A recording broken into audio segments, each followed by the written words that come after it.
Bienvenue à tous. Nous sommes encore dans notre émission In Studio avec cette série d'émissions sur le thème Accomplir sa destinée. J'espère que le premier message vous a fait beaucoup de bien pour vous affermir dans votre foi. Et maintenant, nous allons avancer dans notre thème sur le sujet l'objectif de Dieu dans l'épreuve.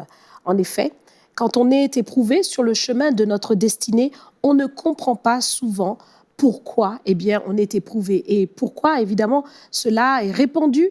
C'est parce que, bien souvent, des idées erronées nous environnent. On pense que lorsque l'on appartient à Dieu, à partir du moment où on se donne à Dieu, et fini les souffrances, fini les problèmes, fini les difficultés. Tout cela, ce sont des notions totalement erronées. Effectivement, marcher avec Dieu, cela représente un accès à toutes ces bénédictions parce que la parole de Dieu nous dit que nous avons reçu toutes sortes de bénédictions en Jésus-Christ. C'est vrai, oui, Dieu promet de nous bénir. Il nous promet une grande destinée et l'appel à sa suite est vraiment quelque chose de magnifique. Mais évidemment, Jésus n'a pas promis que nous ne souffririons pas puisqu'il l'a dit lui-même, au contraire. Voici ce qu'il nous dit dans Jean au chapitre 16 à partir du verset 33. « Je vous ai dit ces choses afin que vous ayez la paix en moi. Vous aurez des tribulations dans le monde, mais prenez courage, j'ai vaincu le monde. » Alors, le juste est effectivement éprouvé. Il est éprouvé et la parole de Dieu nous montre qu'il y a beaucoup d'exemples d'hommes, de femmes dans la parole de Dieu qui ont subi des épreuves tout en étant des justes. C'est vrai que l'épreuve est un passage obligé dans la vie du croyant. Il y a tant d'exemples. Nous pouvons repartir depuis, nous l'avons dit, Abraham. Nous pouvons encore avancer avec son épouse Sarah. Nous pouvons avancer avec aussi Moïse sur le chemin de la délivrance du peuple d'Israël, tant d'épreuves. Mais nous pouvons aussi voir tous ceux qui nous ont précédés comme Job, éprouvé, un homme éprouvé et pourtant juste aux yeux de Dieu. Il faut donc comprendre que l'épreuve n'est pas forcément une conséquence du péché. Bien souvent, lorsqu'un individu pêche, on se dit c'est parce qu'il a fait quelque chose. Lorsqu'un individu pêche, on s'attend à ce qu'il y ait évidemment la remontrance de l'Éternel et que cela s'ensuive des conséquences terribles. Oui, cela peut arriver, cela est arrivé. Par exemple, dans le cas de David, lorsqu'il a péché, le roi David, lorsqu'il a péché avec Bathsheba en commettant l'adultère avec elle et en tuant son mari, effectivement, Dieu l'a corrigé. Voici ce qui nous est dit dans 2 Samuel, chapitre 12, versets 13 à 14. David dit à Nathan, « J'ai péché contre l'Éternel. » Et Nathan dit à David, « L'Éternel pardonne ton péché, tu ne mourras point. » Mais parce que tu as fait blasphémer les ennemis de l'Éternel en commettant cette action, le fils qui t'est né mourra. Nous voyons que Dieu pardonne le péché. Nous voyons que Dieu, dans sa clémence, dans sa miséricorde et dans sa compassion, voit celui qui se repent sincèrement et qui revient de tout son cœur, comme cela a été le cas de David. Mais nous voyons aussi que Dieu n'a pas épargné David des conséquences de son péché, parce qu'il est un témoin de Dieu, il est un prophète de Dieu, il est un serviteur de l'Éternel, et qu'effectivement, en cela, il avait commis une action terrible, puisque les ennemis de l'Éternel ont blasphémé à cause de cela. Les ennemis de l'Éternel, ennemis visibles, ennemis invisibles. Puisque je vous l'ai dit dans le message précédent, nous sommes environnés d'une grande nuée de témoins. Et donc, c'est important pour nous de comprendre que le péché qui a ses conséquences va véritablement porter des épreuves. Mais ce n'est pas que cela. Le péché porte ses conséquences, mais il y a des épreuves qui suscitent beaucoup d'incompréhension et l'entourage. Votre entourage, lorsque vous traversez des épreuves, peut véritablement avoir des réactions comme nous pouvons le voir dans le cas des disciples qui ont vu cet homme qui était aveugle de naissance et qui ont posé à Jésus cette question. Dans Jean au chapitre 9, versets 1 à 3, donc il nous est dit que Jésus vit en passant un homme aveugle de naissance et ses disciples lui firent cette question. « Rabbi, qui a péché ? Cet homme ou ses parents pour qu'il soit né aveugle ?» Les gens, lorsqu'ils vont vous voir tout autour de vous et qu'ils vont voir des situations peut-être difficiles dans votre vie, ils vont peut-être vous dénigrer. peut-être considérer qu'il y a certainement un péché caché dans votre vie ou qu'il y a quelque chose qui ne va pas, qui fait que telle ou telle situation perdure parce que Dieu vous aurait frappé. Et regardez la réponse que Jésus donne. Nous voyons ici que Jésus répondit, « Ce n'est pas que lui ou ses parents aient péché, mais c'est afin que les œuvres de Dieu soient manifestées en lui. » L'épreuve que nous traversons n'est pas forcément une punition de Dieu pour tel ou tel péché. Non, mais l'épreuve, c'est aussi pour Dieu l'occasion de manifester sa gloire.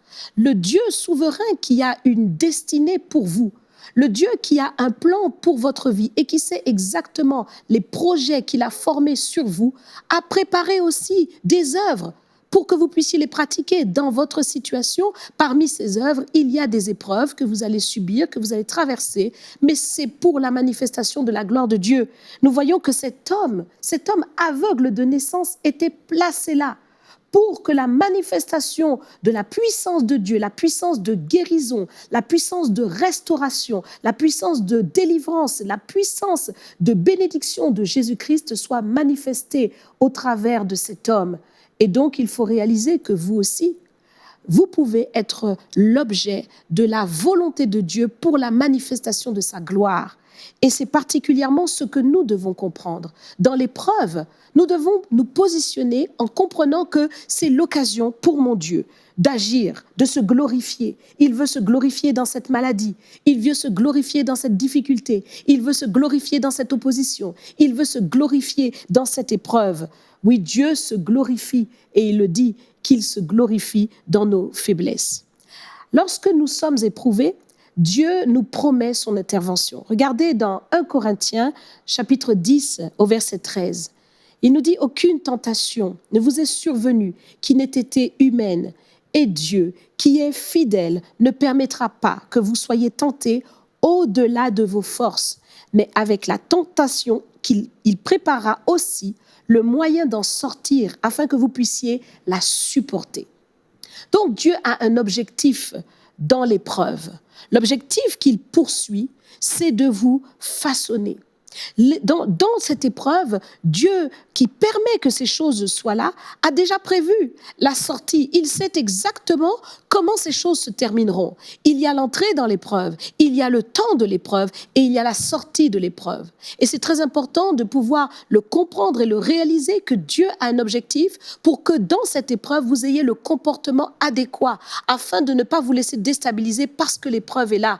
Vous comprenez que Dieu poursuit son objectif avec vous. Vous comprenez que Dieu ne vous a pas abandonné, que Dieu ne vous a pas quitté parce que vous êtes dans l'épreuve, que Dieu ne vous a pas tourné le dos parce que vous êtes dans l'épreuve, mais au contraire, vous comprenez que Dieu est toujours avec vous. Il dit au sein de la détresse, « Je serai moi-même avec toi ». Alors regardez ce qui s'est passé, par exemple, pour Joseph. Joseph était un homme qui a été rejeté par ses frères. Il a failli être tué par eux, par jalousie. Il a été vendu comme esclave en Égypte et pendant de longues années, il s'est retrouvé là, esclave, et puis faussement accusé, eh bien, il a été jeté en prison injustement, et ce pendant de longues années. Je ne sais pas quelle est la situation que vous pouvez traverser dans votre vie.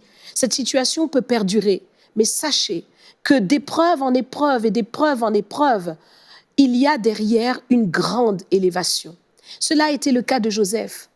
Joseph était véritablement au plus bas de l'échelle sociale. Il s'est retrouvé un esclave parmi tant d'esclaves. Il s'est retrouvé pire, prisonnier. Et cela pendant de nombreuses années. Il n'y avait donc pas d'issue pour lui apparemment, mais Dieu avait un chemin pour lui, un chemin d'élévation. Et d'esclave, il se retrouvait en une nuit gouverneur de l'Égypte. J'aimerais que vous puissiez comprendre que, au travers de l'exemple de Joseph, la souffrance que vous traversez ne définit absolument pas votre destinée. La souffrance que vous traversez est plutôt le chemin que Dieu va utiliser pour vous conduire dans votre destinée. Et c'est pourquoi il ne faut pas vous appuyer sur ce que vous traversez, mais au contraire, rechercher la volonté de Dieu dans cette épreuve. Comprendre que Dieu est en train de vous façonner. Parce que toutes ces années qui ont passé, Joseph a été façonné par Dieu. Joseph a été entretenu par l'Esprit de Dieu, par des songes, par des visions, pour que, comme nous l'avons dit précédemment, sa foi soit affermie. Et Joseph a appris à expérimenter le dialogue avec Dieu, à expérimenter les dons de Dieu, les dons du Saint-Esprit, et il pouvait, il nous est dit, interpréter tous les songes et toutes les visions. Cela nous révèle que dans l'épreuve, Dieu nous façonne, Dieu nous marque, Dieu nous qualifie, Dieu nous transforme afin que nous soyons prêts pour l'étape suivante, afin que nous soyons prêts pour le palier supérieur. Joseph a été éprouvé, il a souffert pour être exactement celui qu'il fallait pour ce temps où Dieu avait besoin de lui pour être gouverneur de l'Égypte. Et Dieu l'avait déjà prévu. Nous voyons très bien que depuis son enfance, Dieu lui avait déjà montré que ses frères se prosterneraient devant lui. Mais quel chemin de souffrance! Donc, ne restez pas sur les épreuves que vous traversez, mais comprenez que Dieu a quelque chose à faire avec vous. Lorsque nous regardons aussi la vie de Daniel, nous voyons que Daniel a été éprouvé. Il était là au service du roi Nebuchadnezzar, un homme en captivité en Perse. Mais depuis qu'il a été pris dans sa jeunesse, dans cette captivité, il s'est attaché au principe de Dieu. Il s'est attaché à marcher selon la volonté de Dieu. Il n'a pas marché selon le cours du monde à ce moment-là en Perse, mais au contraire, il s'est attaché à être un juif pieux. Et ce qui nous est dit, c'est que eh bien, chaque fois qu'il était éprouvé pour sa foi, chaque fois qu'on voulait remettre en question sa communion avec Dieu, Daniel gardait une position ferme. Il invoquait l'Éternel 3 fois par jour. Et c'est à cause de cela qu'il a été exposé. Mais ce qui est formidable, c'est que Dieu, justement, qui l'a éprouvé pour sa foi, a permis toutes ces choses pour pouvoir le placer en position, là encore, d'autorité auprès de Nebuchadnezzar. Nous voyons donc que parmi un peuple idolâtre, Daniel a été un témoin dans son temps. Et il a été un témoin qui a manifesté véritablement sa foi et qui a compris pourquoi il était là. Il a compris que l'épreuve dans laquelle il se trouvait était une épreuve dans laquelle Dieu pouvait absolument le délivrer. Dieu a un objectif. L'épreuve que chacun traverse n'est donc pas un hasard. Et il faut que chacun d'entre nous, qui sommes des enfants de Dieu, nous puissions comprendre quel est cet objectif. Premièrement, Dieu veut notre sanctification. Il est dit dans 1 Thessaloniciens, chapitre 4, versets 3 à 8, ce que Dieu veut, c'est votre sanctification, c'est que vous vous absteniez de l'impudicité, c'est que chacun de vous sache posséder son corps dans la sainteté et l'honnêteté, sans vous livrer à une convoitise passionnée comme le font les païens qui ne connaissent pas Dieu. C'est que personne n'use envers son frère de fraude, de cupidité dans les affaires, parce que le Seigneur tire vengeance de toutes ces choses, comme nous l'avons déjà dit et attesté. Car Dieu ne nous a pas appelés à l'impureté, mais à la sanctification. Celui donc qui rejette ses préceptes ne rejette pas un homme, mais Dieu qui vous a aussi donné son Saint-Esprit. Le Saint-Esprit est au-dedans de chacun de ses enfants. Et il a un rôle, celui de nous sanctifier pour être prêts au jour où le Seigneur va revenir, que nous soyons comme des vierges pures et sages, prêtes à rencontrer le Seigneur. Et donc, Dieu fait un travail. Il travaille en toi. Et le Saint-Esprit va effectivement élaguer, retirer tout ce qui n'est pas à la gloire de Dieu. Dans Jean chapitre 15, verset 2, il nous est dit « Tout sarment qui est en moi et qui ne porte pas de fruit, il le retranche, et tout sarment qui porte du fruit, il l'émonde, afin qu'il porte encore plus de fruits. » Donc, tailler les branches inutiles, c'est ça. Et celles qui ne portent pas de fruits, le Seigneur les coupe. Donc, ça fait mal pour un individu. Ça fait que vous ressentez véritablement que Dieu enlève des choses qui peuvent être parfois difficiles à supporter. C'est dans l'épreuve, c'est dans la difficulté, mais il faut se séparer. Et vous allez donc apprendre dans l'épreuve à ne plus commettre tel ou tel péché. Vous allez apprendre à vous attacher plus fort à Dieu. Vous allez apprendre à marcher véritablement par la foi en lui plaisant et en produisant effectivement ce que le Seigneur attend. Dans l'épreuve, toujours gardez votre joie. Dans l'épreuve, toujours gardez votre amour, votre douceur, votre disposition vis-à-vis de votre prochain. Tout cela, c'est le travail du Seigneur qui vous émonde. La deuxième chose par laquelle que le Seigneur poursuit comme objectif au travers de vos épreuves, c'est, et nous l'avons déjà dit, d'augmenter votre foi. Nous l'avons vu dans notre message précédent, tout comme David qui a expérimenté la délivrance par rapport à l'ours, au lion, et ensuite à Goliath, vous aussi, vous allez expérimenter tout au long de votre chemin d'épreuves et bien des choses par lesquelles le Seigneur augmente votre foi. Quand vous avez une épreuve, eh bien cela vous permet de vous rappeler que j'ai vécu telle chose. Je sais que Dieu saura encore le faire parce qu'il est le même hier, aujourd'hui et éternellement. Oui, le Seigneur sait comment faire. Il sait exactement comment vous relever. Regardez dans 1 Samuel 17, versets 34 à 36, David dit à Saül, ton serviteur faisait paître les brebis de son père, et quand un lion ou un ours venait en enlevant une du troupeau, je courais après lui, je le frappais et j'arrachais la brebis de sa gueule. S'il se dressait contre moi, je le saisissais par la gorge, je le frappais et je le tuais. C'est ainsi que ton serviteur a terrassé le lion et l'ours, et il en sera du Philistin de cet ainsi aussi comme de l'un d'eux, car il a insulté l'armée du Dieu vivant. Eh bien, nous voyons que David était ferme. Nous voyons que David était fort parce qu'il avait une expérience passée. Vous aussi, vous avez une expérience passée dans laquelle Dieu est intervenu. Et donc, vous serez plus fort par rapport à ceux que vous traversez maintenant. David pouvait s'exclamer dans le psaume 144, verset 1. Béni soit l'Éternel, mon rocher, qui exerce mes mains au combat, mes doigts à la bataille. Chaque épreuve, donc, renforce votre combativité. Chaque épreuve vous donne la capacité de renverser des ennemis et des ennemis de plus en plus forts. Un troisième élément qui vous permet véritablement de comprendre quel est l'objectif de Dieu dans votre épreuve, c'est celui de manifester la gloire de Dieu. Dieu veut manifester sa gloire dans votre vie. C'est très important. Dieu recherche la gloire. Jésus nous le dit dans sa parole. Il dit qu'il en est un qui recherche la gloire et c'est lui qui juge. Dieu le fait. Nous le voyons dans Jean chapitre 8, verset 50. Je ne cherche point ma gloire, il en est un qui la cherche et qui juge. C'est l'Éternel. L'Éternel veut tirer gloire. Il en est digne. C'est lui, l'Éternel, le seul digne de toute gloire. Aucun autre sur la terre n'a été trouvé digne. D'ailleurs, quand Jean a vu cette grande vision du Seigneur et qui se trouvait donc, il était là, il a vu ce livre aux 7 sceaux et que personne n'était digne, il a commencé à pleurer dans cette grande vision de l'Apocalypse. Et là, eh bien, il nous est dit que l'agneau, lui seul, a été trouvé digne d'ouvrir le livre aux 7 sceaux. L'ange lui dit, pourquoi pleures-tu? Car seul l'agneau est digne. Donc, l'Éternel Dieu est le seul digne de toute gloire pour les siècles des siècles. Donc, il est bon que nous puissions, au travers de nos circonstances, donner gloire à Dieu et comprendre que cette manifestation de la gloire, Dieu la cherche. Il en est digne. Et au travers de nos circonstances, Dieu est digne de tirer gloire.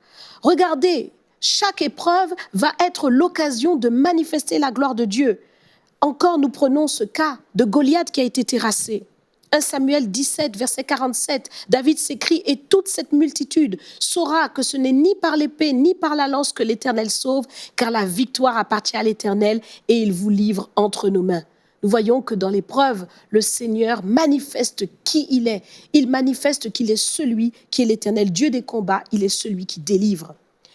Et puis nous voyons aussi, dans le passage que nous avons cité tout à l'heure, où le Seigneur veut guérir cet aveugle né. Le Seigneur nous dit ceci, Jean 9, verset 3, Jésus répondit, « Ce n'est pas que lui ou ses parents aient péché, mais c'est afin que les œuvres de Dieu soient manifestées en lui. » Donc nous voyons bien que Dieu, dans cette situation, veut tirer gloire. Il veut être glorifié. Il veut être glorifié premièrement par la foi qui va être manifestée dans cette situation, mais il veut aussi être glorifié par l'accomplissement de son intervention dans cette situation. Parce que le Seigneur le dit, si tu crois, tu verras la gloire de Dieu. Donc, voyez, c'est dans la foi que Dieu se glorifie. Mais une fois que cette foi a accompli son œuvre, elle aboutit à l'intervention de l'Éternel, puisque Hébreux 11 nous donne cette magnifique définition de la foi. Or, la foi, c'est la manifestation. Or, la foi est la démonstration des choses que l'on espère et la manifestation de celles qu'on ne voit pas. Donc, effectivement, nous comprenons que par la foi, Dieu se glorifie à la fois dans l'attente et dans l'espérance, mais aussi dans l'accomplissement. Dieu est celui qui nous montre qu'il tire toute gloire. Et aucun être humain ne peut tirer gloire comme lui. Bien souvent, nous voyons des héros, nous voyons des gens qui accomplissent des exploits et nous sommes prêts à applaudir, nous sommes prêts à acclamer, nous sommes prêts à faire des compliments, nous leur donnons des médailles, nous leur donnons des records. Mais effectivement, personne ne pourrait rien faire si Dieu ne lui avait donné le souffle de vie, ne lui avait donné la santé, la capacité. Car le Seigneur le dit, sans moi, vous ne pouvez rien faire. Lui seul est digne de tirer toute gloire. C'est pourquoi nous comprenons combien c'est important de réaliser que dans nos épreuves, dans tout ce que nous traversons, toute la gloire doit lui revenir et c'est exactement ce à quoi Dieu veut utiliser nos épreuves. Alors nous voulons encore regarder ce passage, Ésaïe 45, verset 6, qui nous dit ceci. « C'est afin que l'on sache du soleil levant au soleil couchant que hors moi il n'y a point de Dieu. Je suis l'Éternel et il n'y en a point d'autre. » Au travers des épreuves, au travers des difficultés et de toutes choses, lorsque Dieu intervient, tout le monde est obligé de reconnaître que l'Éternel est Dieu. C'est ainsi que Dieu s'est démarqué de tous les faux dieux lorsqu'il a choisi son peuple d'Israël et qu'il a manifesté de tels miracles, de tels exploits. Et nous le voyons aussi dans la vie de tout enfant de Dieu, de tout croyant, de tout chrétien. Le Seigneur dit, voici les miracles qui accompagneront ceux qui auront cru. En mon nom, ils imposeront les mains aux malades, les malades seront guéris, ils parleront de nouvelles langues. Tout cela, ce sont des signes, les signes de la gloire de Dieu. Et puis, encore un autre élément qui est très important. Quel est l'objectif de Dieu dans ton épreuve? Dieu veut démontrer la véracité de sa parole.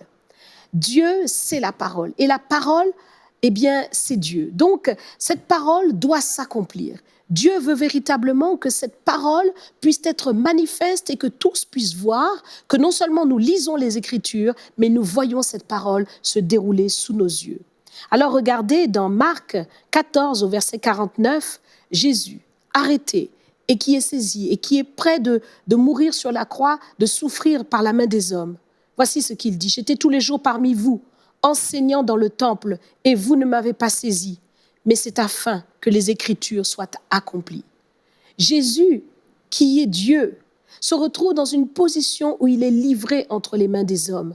Mais il le dit bien, ce n'est personne qui prend sa vie, mais c'est lui qui la donne, parce qu'il avait déjà déterminé d'avance que c'est ainsi qu'il souffrirait pour délivrer tous ceux qui croiraient en lui. Donc nous comprenons que les Écritures disent d'avance des choses qui doivent s'accomplir. Et Dieu, au travers des épreuves que nous pouvons traverser, veut utiliser nos épreuves pour accomplir et inscrire sa parole dans notre quotidien et faire que sa parole soit une réalité. Cela, eh bien, nous le voyons quand le Seigneur le dit, par exemple, que les malades seront guéris. Les malades, cela impose que certaines personnes soient malades. Et lorsque quelqu'un est dans la maladie, il voit présentement sa difficulté, son épreuve. Il se voit diminuer, il voit toute la souffrance qu'il est en train de traverser. Et parfois, il oublie que Dieu veut utiliser sa situation pour manifester sa gloire exactement comme cela est écrit. Ce n'était pas facile d'être Job, ce n'était pas facile d'être Lazare. Ils ont traversé des étapes très difficiles. Ils étaient à un moment donné en bonne santé et à un moment donné, la santé s'est dégradée. Les situations se sont accumulées au point que tout le monde autour ne pouvait que crier pitié. Pitié pour un tel. Et c'est peut-être ce qui se passe dans ta vie. Mais laisse-moi te dire que Dieu n'a pas fini avec toi. Tout comme il a fait pour Job, tout comme il a fait pour Lazare, Dieu est celui qui va utiliser ta situation pour manifester sa parole. Il est encore celui qui guérit. Il est Yahvé Rapha. Il est Jésus-Christ qui nous dit que par ses meurtrissures, nous sommes guéris. Et cette parole doit s'accomplir. Il a besoin de témoins. Voici les miracles qui accompagneront ceux qui auront cru. En mon nom, ils imposeront les mains aux malades et les malades seront guéris. Et donc, nous ne pouvons pas laisser cette parole lettre morte. Mais nous devons au contraire comprendre et saisir que Dieu, dans notre épreuve, veut accomplir sa parole. Dieu dit, par exemple, je ne sais pas quelle est la souffrance que vous pouvez traverser, mais par exemple, le Seigneur dit que vous souffrez, vous me trompez la nation tout entière. Mais Dieu dit, apportez à ma maison toutes les dîmes et les offrandes, et vous verrez si je n'ouvre pas pour vous les écluses des cieux. C'est un des exemples que Dieu donne pour faire comprendre qu'il répandra la bénédiction en abondance sur son peuple, parce qu'il est aussi Yahvé Jireh, celui qui pourvoit dans ton épreuve, dans ta difficulté, dans ton manque. Dieu est celui qui veut apporter la solution, qui veut faire en sorte que tu ne manques de rien, car il est ton berger, l'Éternel est mon berger, je ne manquerai de rien. Ça, c'est encore la parole de l'Éternel qu'il veut accomplir dans ta vie. Et donc, il te place dans une situation de manque afin que tu puisses expérimenter son intervention, que tu puisses expérimenter sa provision, qui ne dépend pas de tes pensées, qui ne dépend pas de tes actions, mais qui dépend de la puissance de ton Dieu, qui intervient en ta faveur et qui prouve sa fidélité envers toi, qui prouve qu'il est véritablement celui qui pourvoit. On ne comprend pas parfois. On se retrouve dans une situation où on se dit, mais je ne comprends pas, je prie, je cherche l'Éternel. Pourquoi cette épreuve perdure? Pourquoi cette situation agit dans ma vie? Alors que j'invoque l'Éternel, je suis fidèle, j'essaye véritablement de marcher dans la sanctification, je fais tous mes efforts. Oui, Dieu te voit, mais l'épreuve a un but. L'épreuve que tu traverses veut faire de toi quelqu'un de meilleur. L'épreuve veut faire de toi quelqu'un de puissant, parce que tu vas expérimenter cette puissance de Dieu et cela va se transformer en connaissance.